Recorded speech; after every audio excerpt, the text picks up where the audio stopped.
Next on Worcester News tonight, a scandal at the State Police Union. Federal authorities arrest the former president in Worcester. Plus, budding business in Uxbridge. The town has welcomed several marijuana shops over the last few months.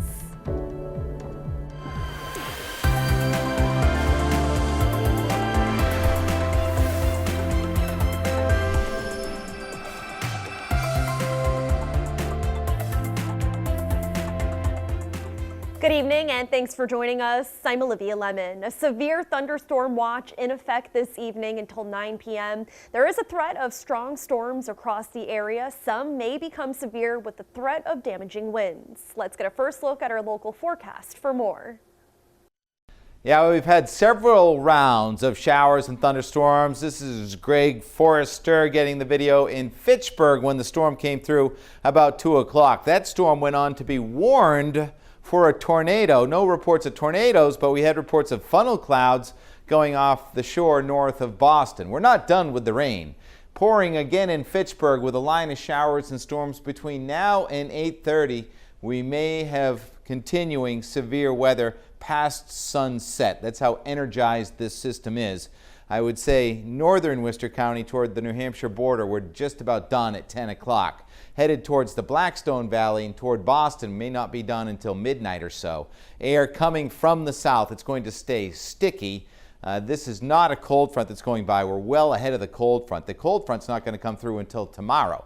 So we wake up to some patchy fog. It's a very sticky day. Then more showers and a thunderstorm, not as widespread, close to 90 tomorrow. It's a hot one. One more round of rain tomorrow night before we get to a pretty nice weekend in a few minutes. The former president of the Massachusetts State Police Union is arrested by federal authorities this morning. Dana Pullman went before a judge today. The Worcester man is facing several charges, including fraud and conspiracy. Our Brittany Schaefer joins us in the studio with more. Brittany. Olivia, the allegations against Pullman span from 2012 to 2018. He allegedly spent tens of thousands of dollars using a union credit card. A former state police union chief is arrested in Worcester Wednesday. The FBI and the U.S. Attorney's Office says he used union funds for personal reasons. We believe Pullman wielded the union like a criminal enterprise, running it like an old-school mob boss, conspiring with Lynch to steal tens of thousands of dollars from its members and the Commonwealth. In carrying out their schemes, they crossed over the thin blue line to committing felonies. Agents arrested 57-year-old Dana Pullman and 68-year-old State House lobbyist Ann Lynch. Both are facing a number of charges, including wire fraud and obstruction of justice. Pullman essentially took money from the pockets of fellow state police. Their actions were, without a doubt, disgraceful, underhanded, and fueled by sheer greed. Guy Glotis owns the Glotis Group, which has lobbied for a different state police association. He says it's difficult to regulate union activity. If the allegations are true, it's very disturbing, and I think there'll be political ramifications for years to come. This is not the department of the state police. It's not the office of the state police. This is the union. It's very hard to regulate and oversee union activity, especially when it comes to expenditures. Pullman allegedly used the union credit card to pay for meals, flowers, travel, and gifts. Neighbor William Donahue says the family kept to themselves, and it's surprising. It's going to be a shock when the FBI arrests your neighbor. Never saw anything much of the guy up there. Not much action going on there, you know, so it's a big surprise to us, for sure. Pullman and Lynch were released Wednesday on $25,000 bail each. In the studio, Brittany Schaefer, Worcester News Tonight. Sturbridge police are asking for the public's help identifying a man. Police sharing these pictures of him in this vehicle. They say he was involved in an incident at the Marshalls inside of the Hobbsbrook Plaza last night. Police say his behavior was lewd and caught the attention of someone who was passing by. If you look closely, you can see his face in the driver's side mirror. Anyone with information is asked to contact Sturbridge police. Webster police arrest a man after receiving an anonymous tip about a kilogram of cocaine being shipped in the mail. 46-year-old Lissandro Bermudez Negron of Springfield is facing a trafficking charge. He was taken into custody after a brief struggle in striking a parked car. The cocaine was estimated to be worth about $30,000. This is the second kilogram of cocaine Webster police have seized this year. The town of Uxbridge is not new to marijuana businesses. The town says they hope to generate jobs and revenue by allowing more into the community, and the companies already in town say they are happy to be a part of the growing scene. Our Chandler Walsh joins us in Uxbridge now with more. Chandler. Olivia, the town of Uxbridge has a budget of $44 million. The interim town manager says it looks like they'll get another $400,000 a year from the retail marijuana shop in town, and this is only the first of many possible marijuana businesses. He says the money will go towards things like public safety, capital needs, and infrastructure. Caroline's Cannabis gave the town of Uxbridge $92,000 after its first quarter sales. We're seeing some excited customers come in and happy to be a part of it and share in the excitement. And we're seeing about 500 customers a day on average. It won't be the only marijuana business in town. Interim town manager Peter Heckenbleichner says Uxbridge is looking to increase their retail permits from 3 to 6 and remove their cap on the number of growing facilities. Current Board of Selectmen, I think, sees the marijuana industry as an economic driver. It sees it as a revenue source locally. This week, Cultivate Holdings purchased land for a production site in town. Heckenbleichner says Uxbridge has 10 community host agreements now and expects 2 facilities under construction to be operating in the coming months. The businesses will generate hundreds of jobs and more revenue.